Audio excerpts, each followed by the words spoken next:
vamos para o segundo tempo da minha palestra aqui. Quem creu na nossa mensagem? Sempre que eu abro o computador, eu me realizo assim, um pouco pessoalmente, porque ele demora mais que eu para...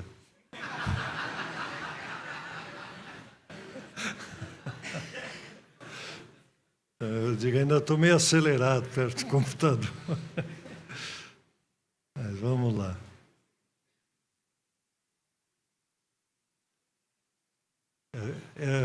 Só para eu ter aqui as minhas anotações e me lembrar.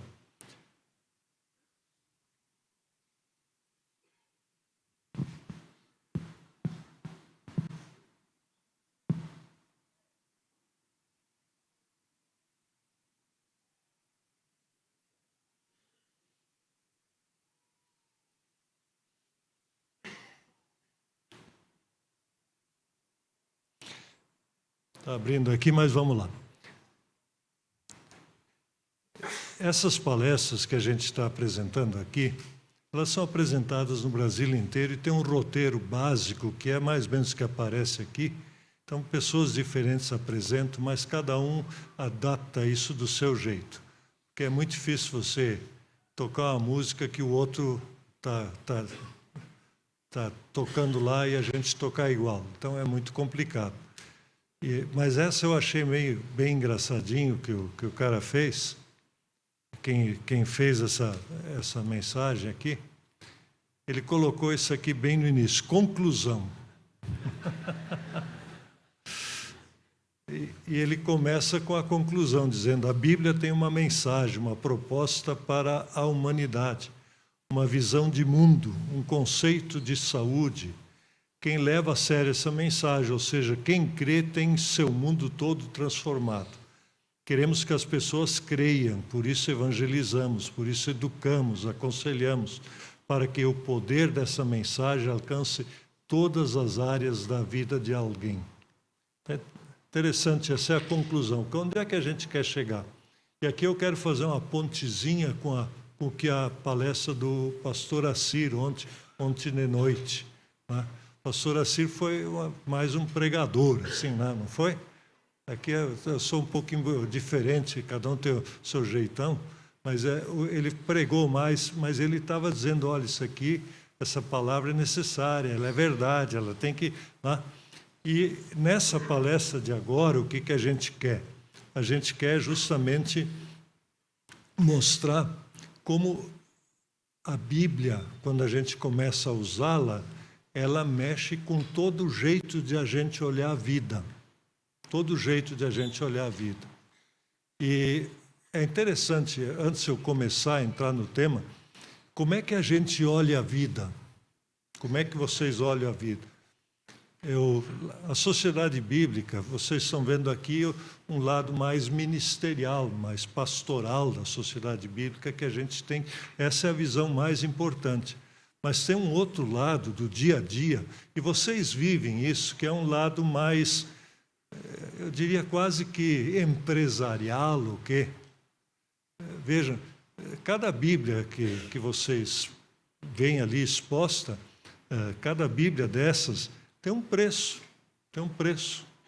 E, por exemplo, é bem fácil de entender, eu pego essa Bíblia, olha o tamanho dela, e olha essa Bíblia aqui, que se eu ponho... uma dá quase duas da outra, não dá? Até pela grossura, tudo. Então, é mais ou menos fácil de entender que uma vai custar mais caro que a outra.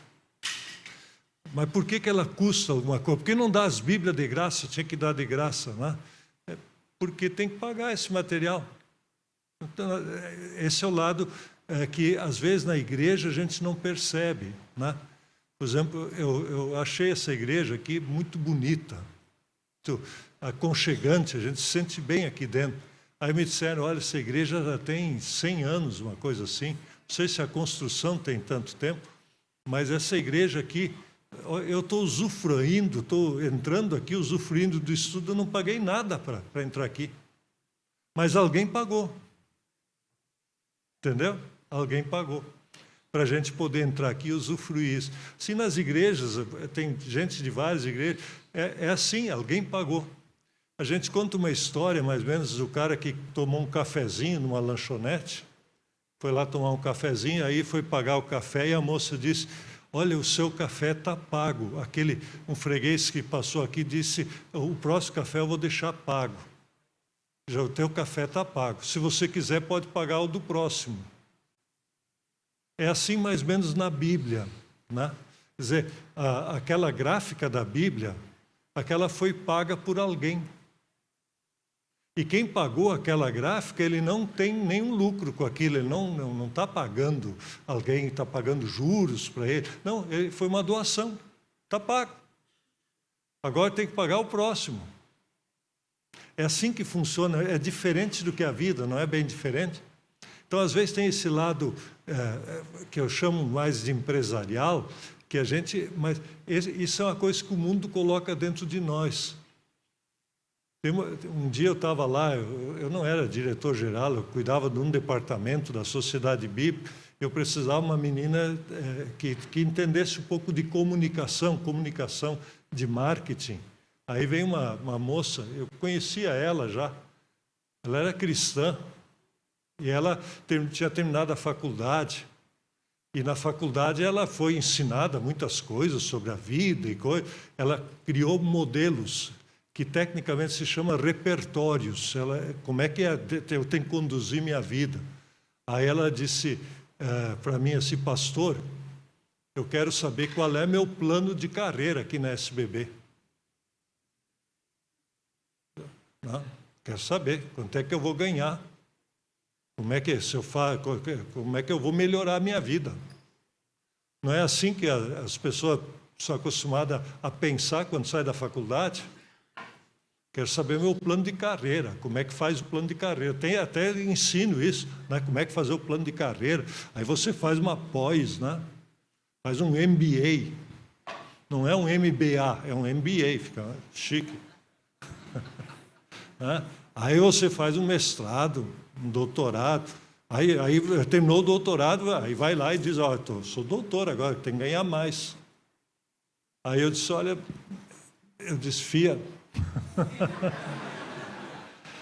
na vida às vezes não é assim.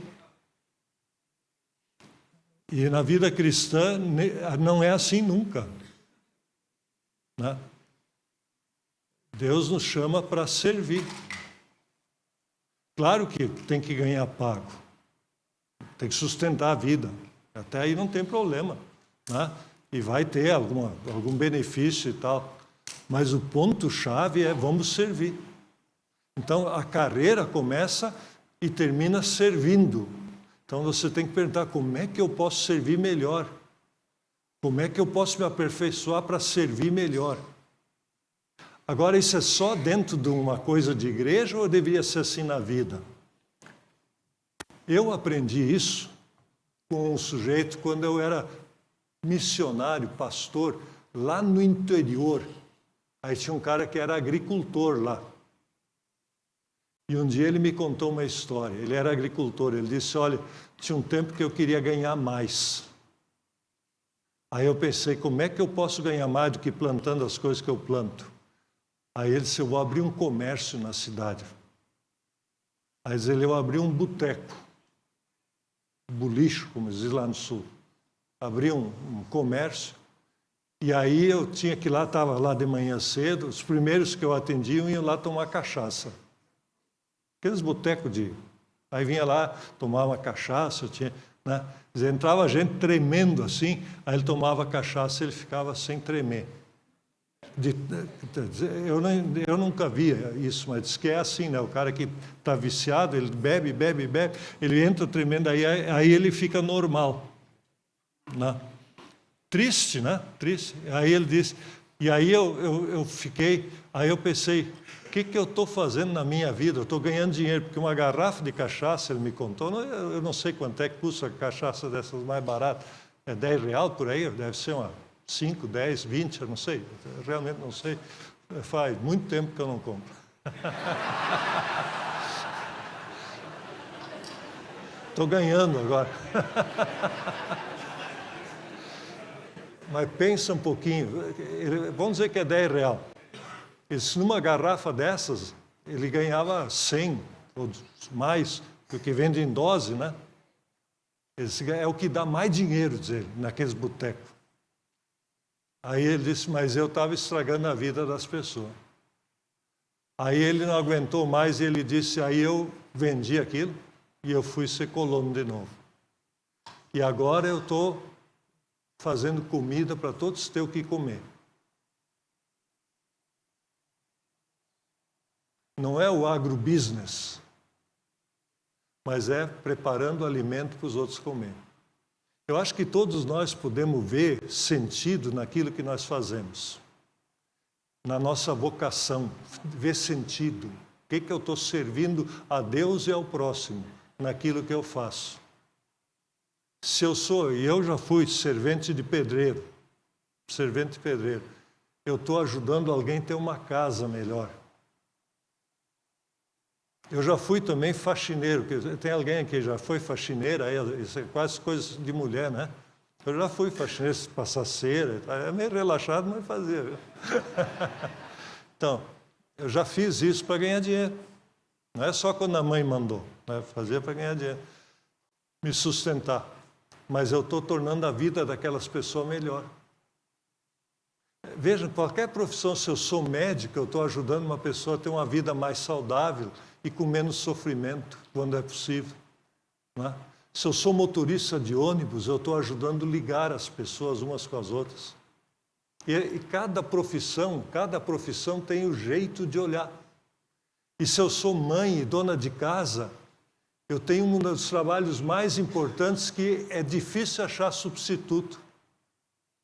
Porque trabalha dia e noite para cuidar da família, onde Deus faz com que a humanidade continue a existir.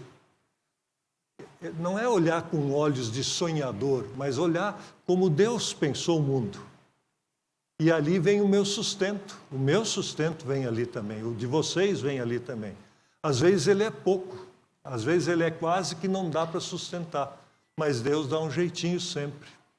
Então, é interessante esse olhar, né? E esse é o olhar quando a gente crê em Deus, né? Todos os que pedirem ajuda do Senhor, vamos adiante, eu esqueci de ir adiante aqui. Aliás, é aqui. Travou o bichinho aí. Agora foi demais.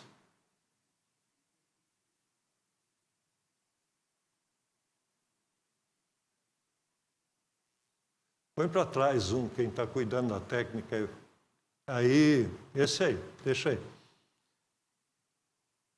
Todos os que pedirem ajuda do Senhor serão salvos.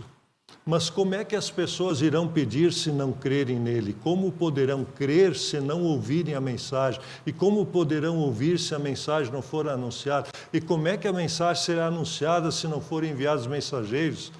As Escrituras Sagradas dizem, como é bonito ver os mensageiros trazendo boas notícias. Mas nem todos aceitam a boa notícia do Evangelho. Foi Isaías quem disse, Senhor, quem creu na nossa mensagem? Portanto, a fé vem pelo ouvir a mensagem.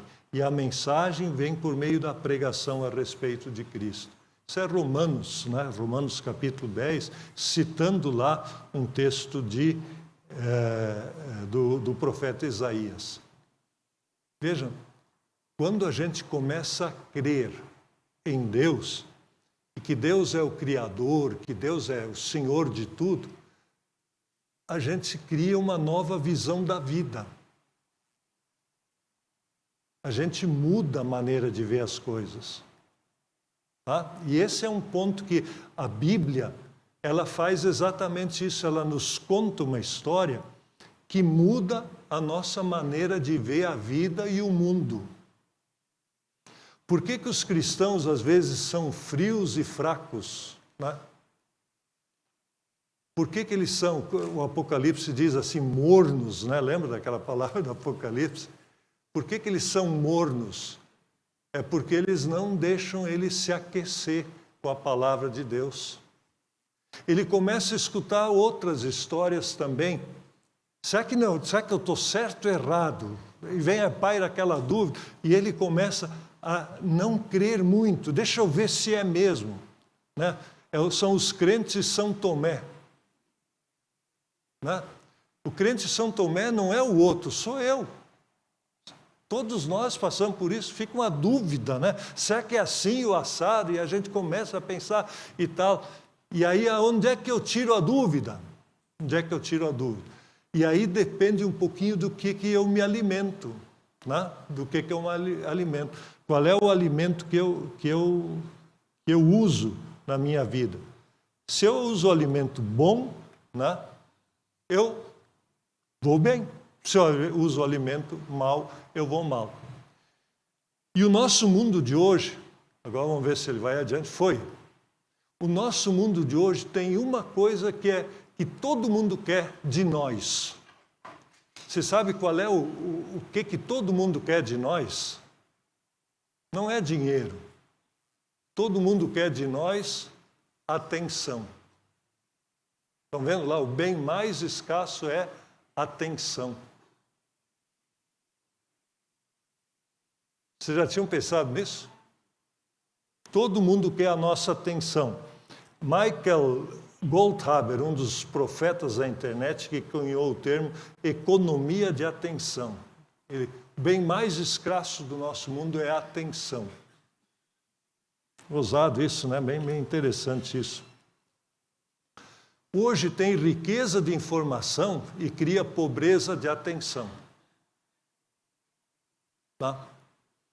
Todos nós estamos sentados aqui e a gente está com o nosso celular mais ou menos à mão, né?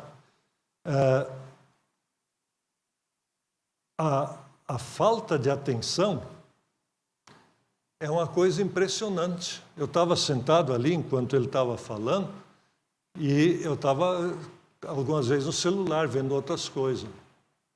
E a desculpa é sempre a mesma. Não posso deixar para depois, né? E não é assim que todos nós fazemos. Quer dizer, tem alguém disputando a nossa atenção. Em vez de prestar atenção aqui, o cara está ali. Né? Aí ele volta, né? Isso é o que o nosso mundo nos acostuma. Vocês sabem que, em média, olha esses dados aqui, em média, pessoas passam 3 horas e 15 minutos por dia em seus celulares. Está certo isso? Somos, tempinho que vocês passam, olhando aqueles videozinhos, aquela coisa toda, olhando Facebook, olhando WhatsApp. Atendendo o telefone é pouco, mas o resto das coisas vai somando. Então, isso aqui é um cálculo. E eles sabem calcular, porque eles sabem quanto tempo fica ligado a telinha num lugar, eles sabem. Tá? Isso todo mundo sabe quando fica ligado a telinha. Então, é um negócio impressionante a atenção. As pessoas checam seus celulares em média 80 vezes por dia. Se você toma um dia de quantas horas? 15 horas? 80 dá umas 4 vezes por hora. Então, tem as horas que cresce até a busca do celular. Tem hora que cresce, né? Os intervalos e etc. e tal, cresce. Aí o cara vai olhar, né? Mas ele não olha uma coisa só. Então, ali ele passa mais tempo, né? Em média, levamos 23 minutos para voltar aos que estávamos fazendo depois de uma interrupção. 23 minutos para voltar a ser produtivo. Lá na gráfica da Bíblia, a gente levou um susto, porque tem a parte de impressão roda 24 horas por dia. Né? E aí, hoje em dia, dá para olhar o jogo dos grandes times, aí em São Paulo é Corinthians, Palmeiras, Santos, São Paulo, né?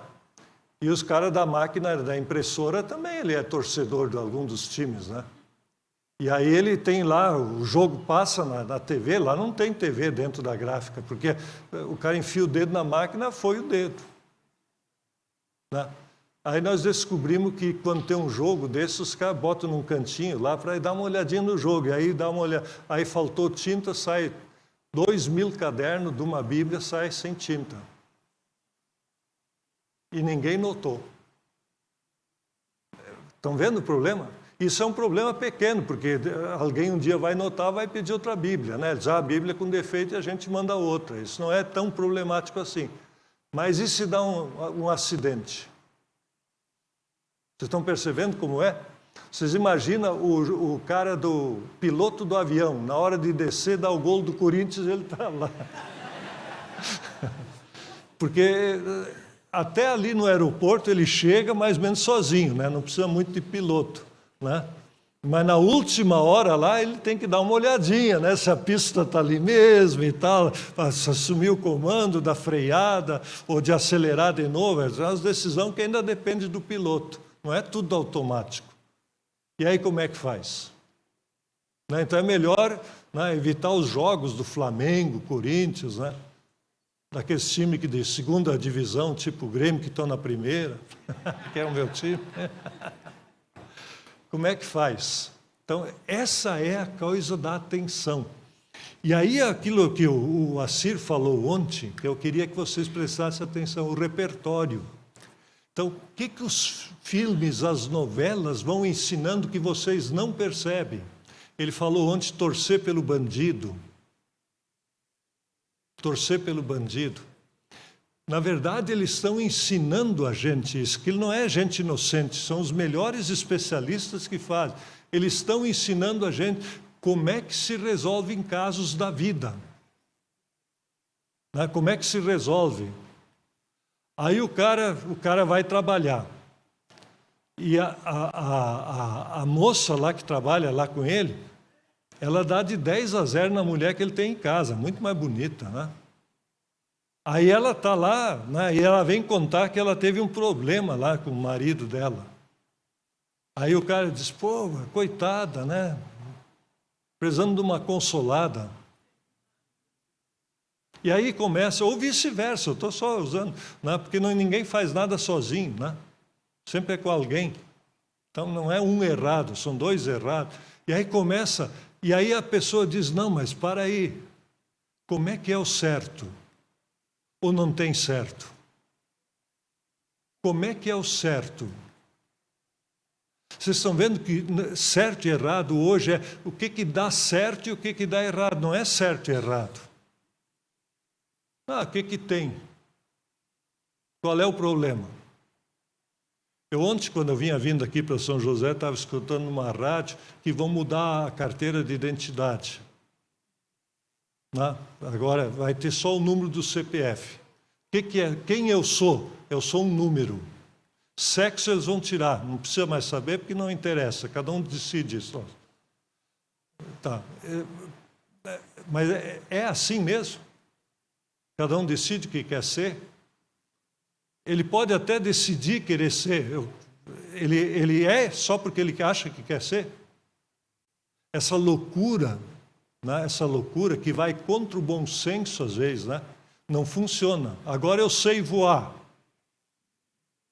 Agora eu sou um pássaro. Eu sou um pássaro? Vocês estão percebendo qual é a minha identidade? O que me identifica? As partes do meu corpo me identificam? Ou eu sou um leão? Eu sou um ser humano? E tem coisa que não precisa nem perguntar, né? Pergunta para o galo se ele é galo mesmo. Pergunta para o cachorro se ele é cachorro mesmo, ou ele é uma gatinha. Vocês estão percebendo? Ou tanto faz o que ele decide ser. Tudo isso são perguntas que hoje na nossa sociedade eu não posso mais fazer, não é isso? Eu posso ser processado. Mas que seja, posso até ser morto. Mas pode matar, mas o que significa? Significa que agora que mudou aquele conceito? Foi mais ou menos o que fizeram com Jesus Cristo, não foi? Não, cara, você não é o Messias. Ele não era mesmo? Ele era, continuou sendo. Então nós vamos te matar. Penduraram ele na cruz, mataram, enfiaram, está morto. Ele estava morto? Ele ressuscitou. Estão percebendo? E aí os guardas ficaram lá, porque eles não, isso aqui vamos fazer um fake news aí. Né? O cara bota os guardas lá, porque senão vão dizer que ele não foi morto, não está morto. Botaram guarda, botaram uma pedra e ele ressuscitou. E aquela pedra rolou. E eles foram lá e ele não estava mais lá, ele saiu caminhando. Então, essas coisas, né? Mas isso aí foi uma história que inventaram. Quem inventou, quem contou essa última versão, ou qual é a versão verdadeira? O que é fake news? E aí você fica nesse mundo, né? Tá? E esse é o repertório que colocam diante da gente. E vão amordaçando, e vão ficando quietos, e vão... Então, qual é o repertório nosso? Né? E aí, para quem a gente está dando atenção? Porque essas coisas buscam a nossa atenção. Aqui tem dados que vocês já devem ter lido, não preciso ler de novo, né? E a pergunta é, em que mensagem nós cremos? O que vocês estão crendo? O que vocês realmente acreditam? Sabe, Jesus uma vez perguntaram lá quem é o Deus desse mundo, e ele disse que era Mamon. Mamon era... O que é o Mamon? Dinheiro. Quem é o Deus, meu Deus? Quem é o Deus de você? Na verdade, o meu Deus é aquele que eu mais respeito. Seja lá, não é Deus propriamente, é o que eu mais respeito, é o meu Deus, entenderam? Então, quem é meu Deus de fato? Quem eu mais respeito de fato? E é uma pergunta, quem creu? Em que eu acredito de fato? Onde é que eu acho? E aí tem corporações, veículos de notícia, querem que acredite, órgãos públicos, né? Queriam até achar, no nosso país, uma comissão da verdade, né? Quem dá para... Esse não pode, aquele não pode, né? Só esse que diz a verdade e tal, né? E instituições de ensino, universidades, a ciência, né? Quem é o meu Deus? O que eu acredito? O que vocês acreditam? Eu digo, eu acredito na Bíblia, mas é mesmo isso? Eu vou contar uma coisa que passou na minha vida. Eu estou com 70 anos. Quando eu cheguei nos 60 anos, dá uma crisezinha, né? O cara chega nos 60, aí tu vê assim, olha para frente e diz, cara, tem menos para frente do que para trás, né? 120 é difícil, né? Então, como é que vai ser? E aí tu diz, pô, tá, uma hora vai parar, né? Eu vou ter que viver de quê se eu não morrer? Se morrer, tá bom, né? Mas se não morrer, como é que faz? Aí tem que pagar as contas, quanto precisa? Eu vou ganhar de aposentadoria. Quanto é que eu vou ganhar de aposentadoria? Tá?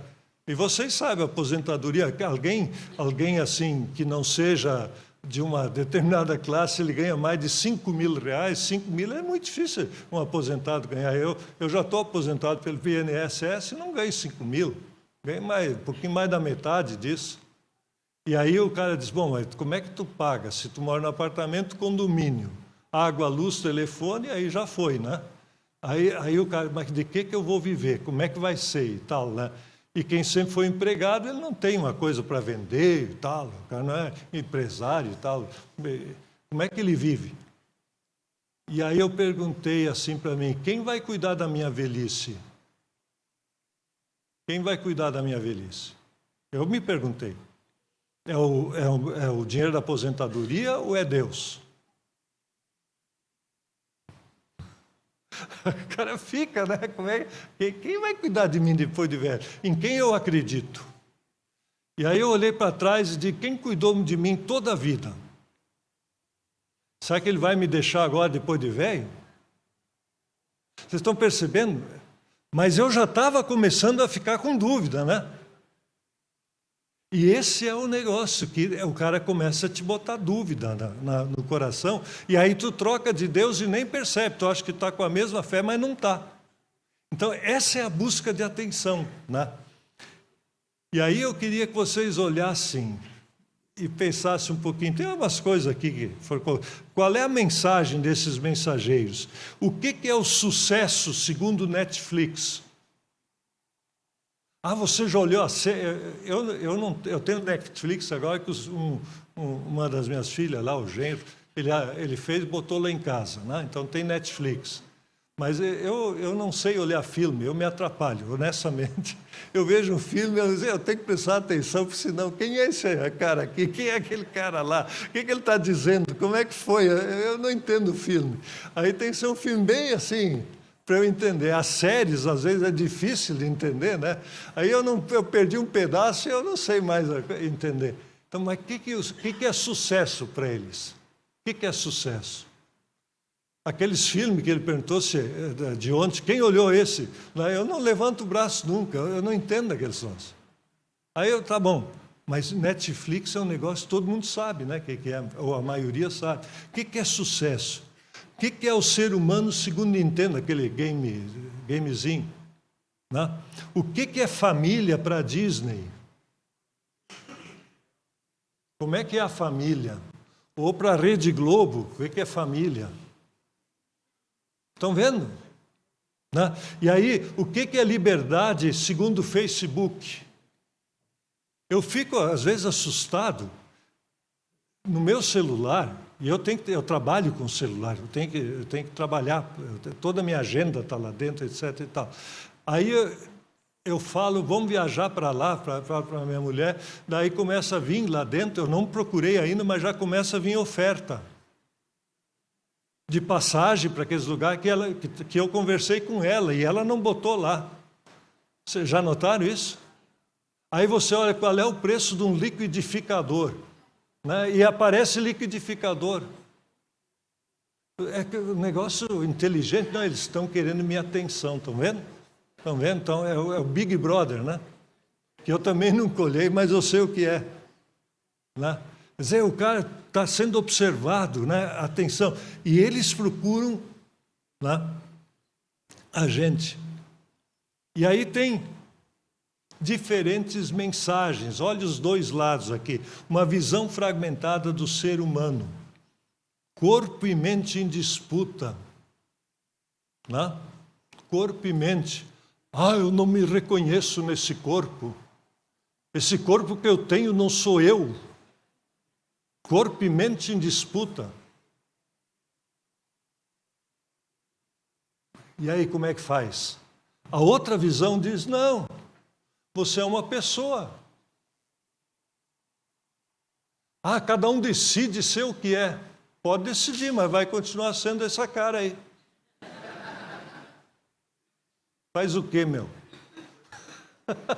Não é assim? Agora eu decidi ser um cara... Pode decidir, mas vai continuar. Ah, mas eu posso operar. Não opera. Mas você decide, o médico que se acertar a mão... Mas lá na tua imagem anterior, né? Faz o teste do DNA, você continua sendo o que é. Então, tudo isso... Ah, mas não é mais assim. Ah, então não é porque você não quer que seja, porque... Ou é? E aí começa esse conflito. Então você tem de um lado aqui o cara dizendo, o meio, o sistema nos corrompe, é o sistema corrompido e tal. Que sistema corrompido? Quem é corrompido? O sistema é corrompido? As pessoas são corrompidas. Não é o sistema que é corrompido, é as pessoas que são corrompidas. Né? Nascemos corrompidos, mas há salvação. Né? Secular e sagrado em disputa, isso é secular, isso é sagrado. Hoje querem fazer acreditar que a Bíblia é livro de religião. Mas Bíblia é livro de religião? Ou é livro de referência? Não é livro de religião nada. Qual é o capítulo da Bíblia que fala sobre religião? Nenhum. Ele nem explica o que é uma religião, como é que é livro de religião. Curioso. Ah, não, isso aqui é só para quem crê. Olha, desculpa, mas tem coisa que está dito aqui que, crendo ou não crendo, é verdade. Né? E aí você começa a ler e diz, mas não é que é verdade mesmo? Enquanto você está na teoria, parece bom, né? Então, grupos e tribos concorrentes, vamos ver quem ganha e tal. Vamos ver quem ganha, esquerda ou direita, norte ou sul, leste ou oeste, e começa a criar essas diferenças, como se tudo fosse dois lados só. Né? Não é assim. E aí diz, nova humanidade em Cristo. Não tem assim.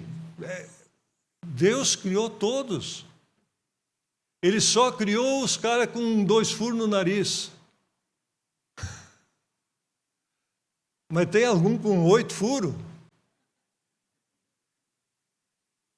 Não, é a humanidade. Somos irmãos.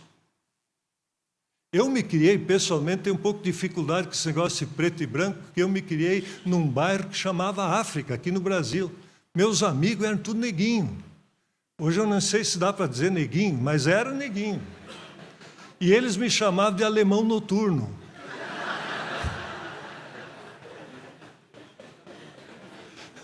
E aí, eu olho para as pessoas, uma das últimas coisas que eu noto é a cor da pele. Eu tenho um grande amigo, né? O pastor Sócrates, alguém batista aqui, deve conhecer o Sócrates, né? Pastor Sócrates, eu sou amigo dele há muito tempo. Aí eu fiz uma live pela SBV com ele, aí apareceu o Sócrates, mas o Sócrates é negão, ele é preto. Eu nunca tinha reparado que o Sócrates era negro, cara. Porque eu me acostumei à vida olhando, né? Não tinha esse negócio, porque em casa minha mãe costurava e a outra que costurava com ela era a dona Terezinha. E não é que uma era branca e outra era negra, era a dona Terezinha e a dona Anita. E as duas costuravam. E as duas chamavam nós, molecão, botava na ordem, uma não brigava com a outra. Não, tá certo, vai, respeita. Não respeita por isso, porque é gente. Então, tudo isso, essa coisa de olhar para um lado e para outro, é muito ruim e muito complicado. O que muda quando a gente experimenta o poder transformador dessa mensagem, da palavra de Deus, e começa a ouvir e crer? O Evangelho é boa mensagem, transforma vidas e relações e modela a nossa visão. O Evangelho modela a nossa visão. Uma das coisas que a gente tem que lembrar, Evangelho não é de esquerda ou de direita, e nem de centro. Evangelho é Evangelho. A boa notícia é boa notícia. Modela a nossa visão de aconselhamento. Como é que Deus, na palavra, nos aconselha? Ele nos aconselha com a visão de Deus. O que é bom para a vida do ser humano, para a vida do universo? A gente pode até achar que é mais inteligente. Eu acho muito interessante, tem umas visões que nos vêm pela filosofia e que a gente às vezes acredita. Por exemplo, que hoje a gente sabe mais do que antigamente. Vocês já ouviram isso? Hoje a gente sabe mais que antigamente. Né? Então, vamos lá. Cientificamente, hoje é possível comer ovo de galinha ou não? Faz bem comer ovo? Ovo frito, ovo cozido, faz bem hoje em dia? Há 20 anos atrás fazia bem pela ciência.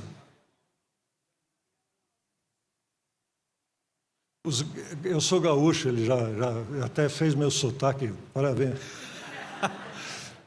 Eu tomo chimarrão. Aí os caras, chimarrão dá câncer. Depois eu lembro, aqui se toma mais café, né? Cafezinho. Café dá câncer. Na minha igreja, o tio Raimundo faleceu, um cearense, muito amigo meu, faleceu. Ele nunca fumou e nunca bebeu, não fumou nada, nem bebeu, morreu de câncer no pulmão. E não é que o colega dele tinha. Não, ele foi a doença que o levou para a eternidade com Deus. Então, tudo isso que hoje a gente sabe mais. Quando eu fui me aposentar no INSS, o cara disse, não, hoje as pessoas vivem mais. Eu disse, quanto? Aí ele disse, não, a esperança de vida aumentou. Eu digo, a de quem? A minha mãe teve 7 filhos. 7. Tá? Na época só tinha 2 vivos, nenhum chegou aos 70. Eu vou chegar até quanto? Eu já cheguei nos 70. Mas vou chegar até quanto? Eu já sei pela Bíblia. A vida humana dura quantos anos? 70 ou 80. Pode passar disso? Pode. Mas aí Tá certo isso até hoje? Tá certo isso até hoje? Tem muita gente com mais de 80? Não, não tem. E os caras que estão com mais de 80, eles estão bem, vão jogar bola, né? Ou está mais para cansado. Eu sei por mim onde é que eu ando. Então, para isso foi escrito quantos 1000 anos antes de Cristo? Quer dizer, hoje nós vivemos mais e estamos vivendo tanto quanto 2000 anos antes de Cristo. Então, não é assim. A gente sabe mais de algumas coisas, mas já sabe menos da vida. E aí a Bíblia, de repente, diz, escuta, tu quer saber como é que é a vida? Você quer saber mesmo como é que é a vida? E aí Deus nos mostra. E ele diz, olha, ali era assim. E aí a gente olha para a Bíblia, mas não é que é mesmo? Então, essa coisa aí você tem que perguntar, onde é que você está crendo? Eu não estou dizendo nada contra a ciência, eu sou homem de ciência, eu tenho doutorado, eu sei métodos científicos, mas às vezes fazem você crer em coisas que não são científicas. E te colocam numa situação... Então, crer é uma coisa muito importante, crer. Em quê? O Evangelho é uma boa notícia. O Evangelho é uma boa notícia, é um anúncio bom. Né? A boa notícia pode ser dita até na negativa. Deus não é como pensávamos. O mundo não é como deveria ser. A morte não é o ponto final. Ainda não somos o que ser. Dá para dizer de uma maneira negativa, mas que tem um efeito positivo. Então, a palavra de Deus, ela faz isso, ela te traz para uma outra visão de mundo. Ela te põe em outro patamar. Um dos medos que a maioria tem é o medo de morrer. E a Bíblia te põe em outro patamar, ela te diz que Deus te dá uma vida eterna. Ah, mas me prova que é verdade. Crê. Muda. Eu li um livro de um prisioneiro lá da China, não sei se outros leram, não me lembro nem a editora, mas o cara foi preso e os caras ameaçavam ele, cuida que tu vai morrer, cuida que tu vai morrer. Ele disse que aquilo pegou no coração dele, ele ficou com medo e não falava mais das coisas lá dentro, do presídio ficou quieto. Aí ele continuou lendo a Bíblia e ele aprendeu que ele não precisava temer aqueles que só podem tirar a vida. Interessante, né? Se ele tem Deus, e quando ele conseguiu, pela palavra de Deus, vencer o medo, o que aconteceu na vida dele? O que aconteceu na vida dele foi uma transformação. E Deus começou a cuidar diferente da vida dele. E até as portas da prisão se abriram. O que aconteceu com Paulo e Silas? Não foi a mesma coisa lá na prisão? Né? Os caras prenderam, fecharam a cadeia, botaram corrente, né? Fica quietinho. E eles sentaram lá dentro daquela prisão e começaram a cantar. Cantar louvores a Deus. E aí deu um terremoto. Aí o guarda viu que a prisão que ele devia deixar fechada, ele tinha deixado fechada, se abriu. E ele sabia que o castigo era terrível, ele pensou, vou me matar antes que me matem. Isso não te faz mal nenhum, está todo mundo aí. Como Deus conduz as coisas. E às vezes a gente não vê os milagres acontecendo na vida da gente porque a gente é meio descrente, não é assim? E tu não precisa pensar em terremoto. As coisas acontecem na vida da gente. Confie em Deus. Confie em Deus. Ah, mas comigo não acontece, né? Eu tenho um amigo pastor presbiteriano, eu não vou dizer o nome dele, nem o ramo do presbiterianismo para não constranger, mas ele disse, olha, presbiteriano, quando precisa de uma cura, Deus manda um médico. Eu rio de luterano também, eu sou luterano. Assembleiano também, não é? Mas tem vezes que tem coisas que acontecem que você não entende, não tem? E aí você diz, ah, foi por acaso ou foi por Deus. E não é só quando foi, é por... O milagre é todo dia. É o poder estar aqui falando com vocês, é um milagre. Vocês estão percebendo? Essa coisa de olhar, quando você confia em Deus, a vida é o quê? É um milagre. É um milagre bom que Deus me deu. Ninguém escolheu ser o que é. Deus conduziu. Não é assim que ele... Ah, então eu não faço nada. Não, faz o que tu tem que fazer. Deus cuida. Deus dirige, né? Então, é isso que a gente pode dizer para os nossos irmãos quando a gente vai evangelizar. Apresenta a palavra de Deus de uma forma inteligível. Eu gosto muito e aprendi isso trabalhando na sociedade. Eu já sabia, mas trabalhando. Entrega uma Bíblia para o cara, vê a diferença que faz. Entrega uma Bíblia para um cara. Eu lembro de um dentista, que era meu dentista. Ele sabia que eu era pastor, lá no sul.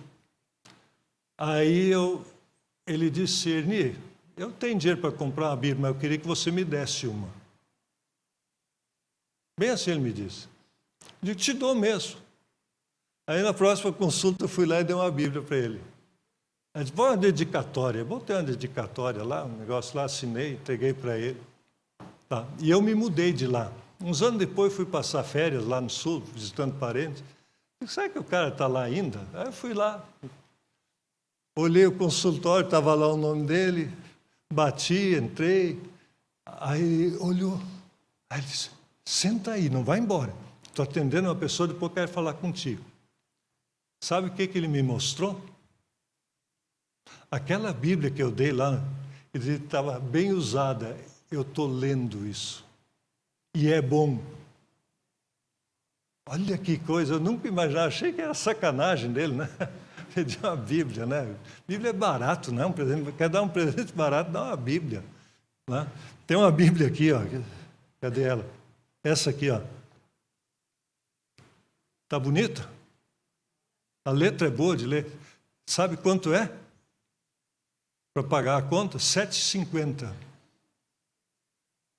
Quantas tem aí? Bastante? Tem. 7,50, é um presente barato.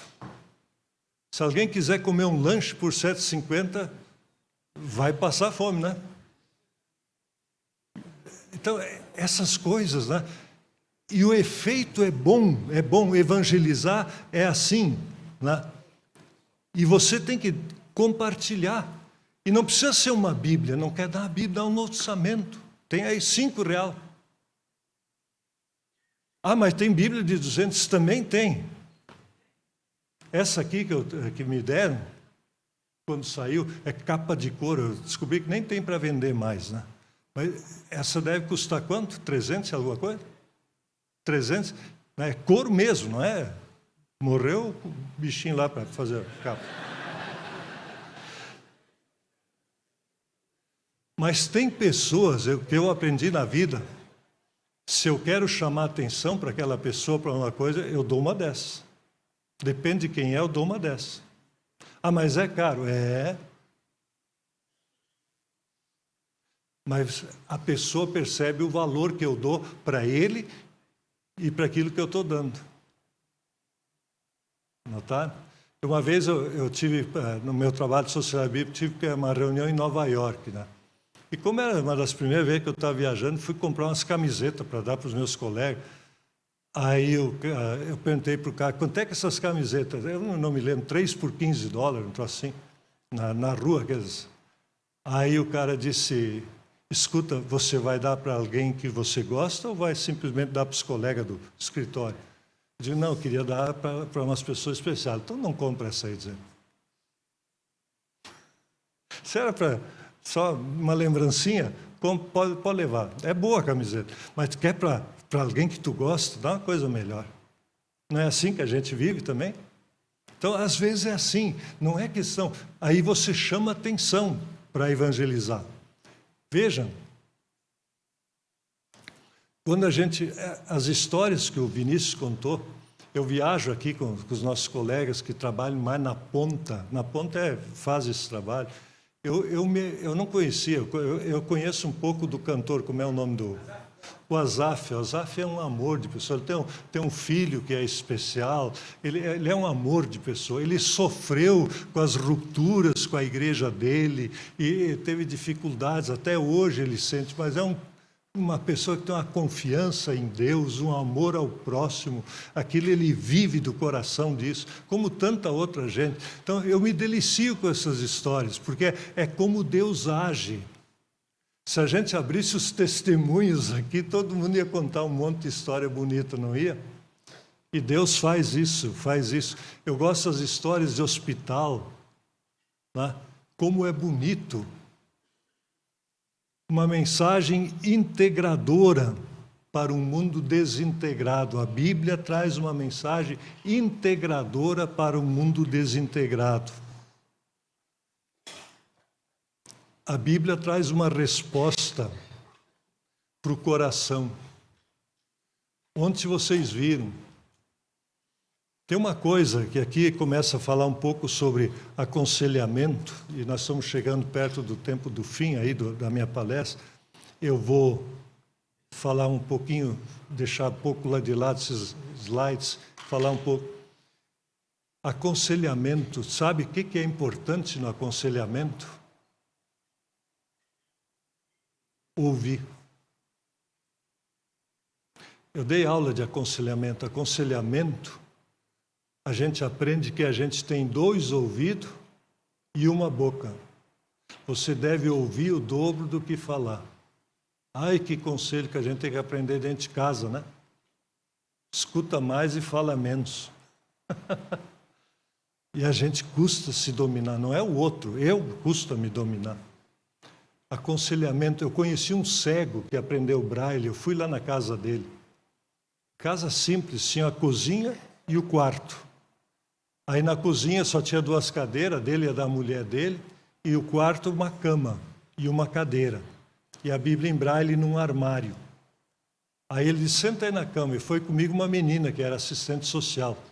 E aí a menina foi comigo, e ela estava nervosa, que ela não estava... Aí ela deu a mão para ele, ele pegou a mão dela. Menina, que mão fria, diz ele. Está nervosa por quê? Te acalma.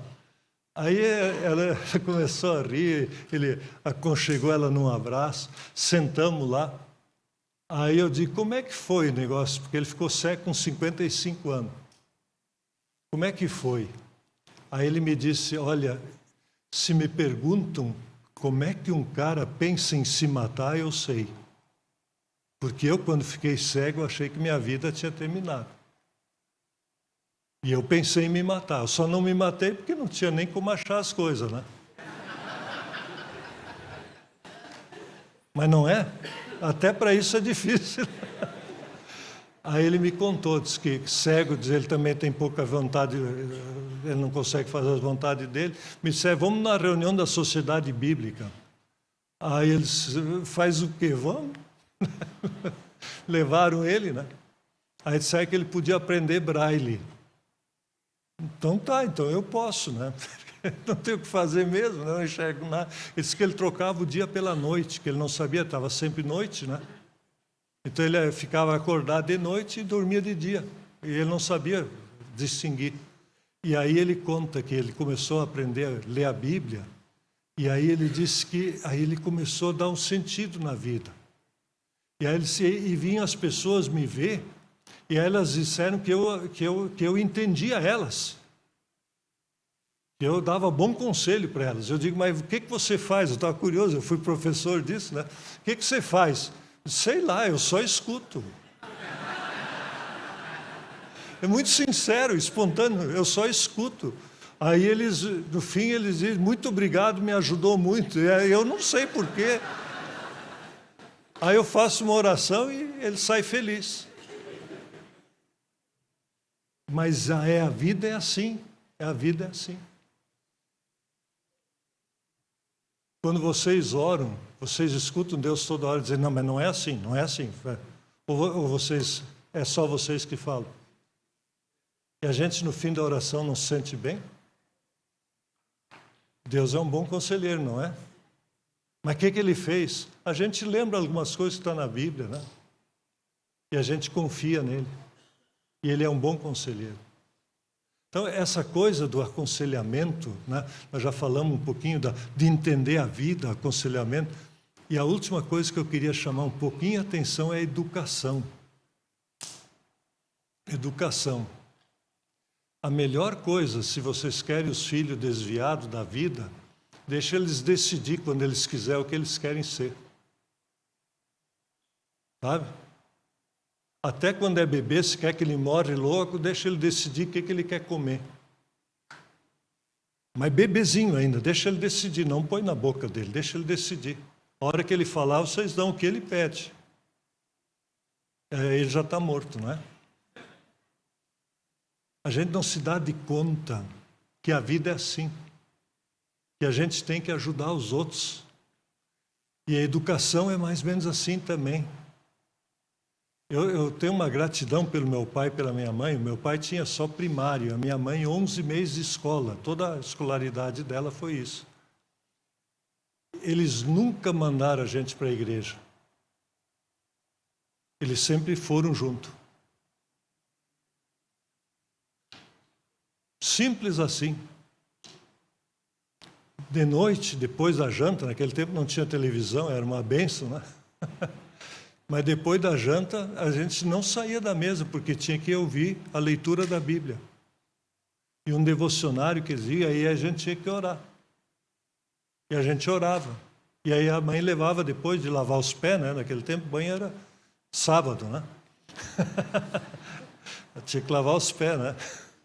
Vai para a cama, a mãe orava com a gente. E não é que ela obrigava, ela orava. E a gente orava junto.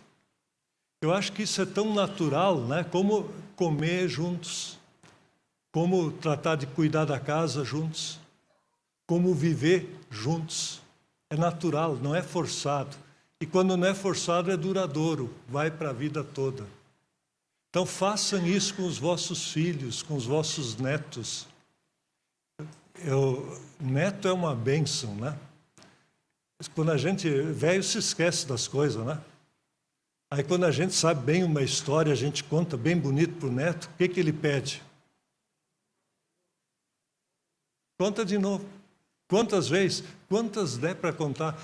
Como é que a gente aprende as coisas? Não é por repetição? Quanto é 2 vezes 2?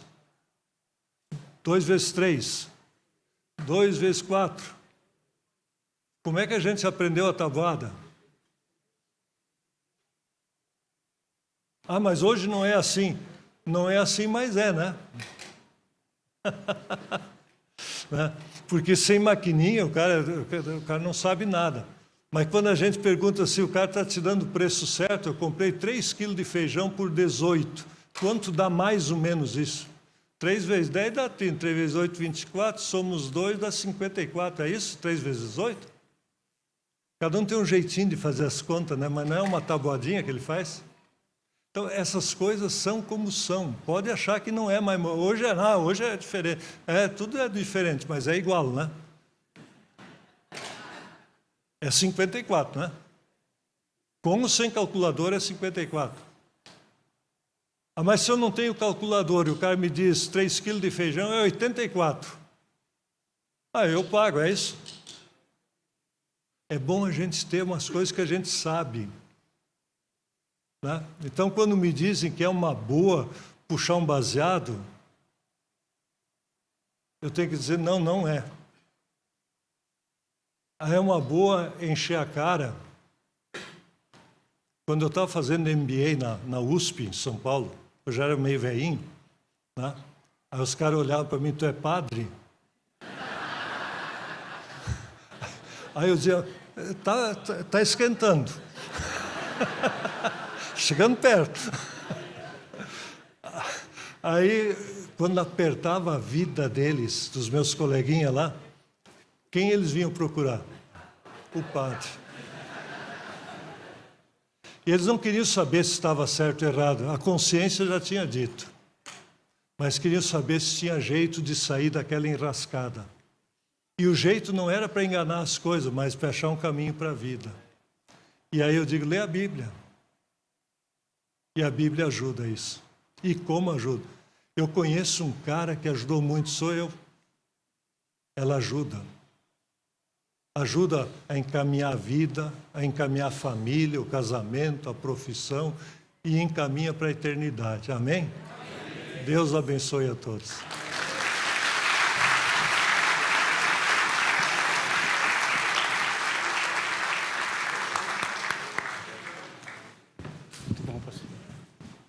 Muito bom. Antes de você ir embora, últimos avisos. O almoço, quem conseguiu reservar, comprar, tem 150 almoços.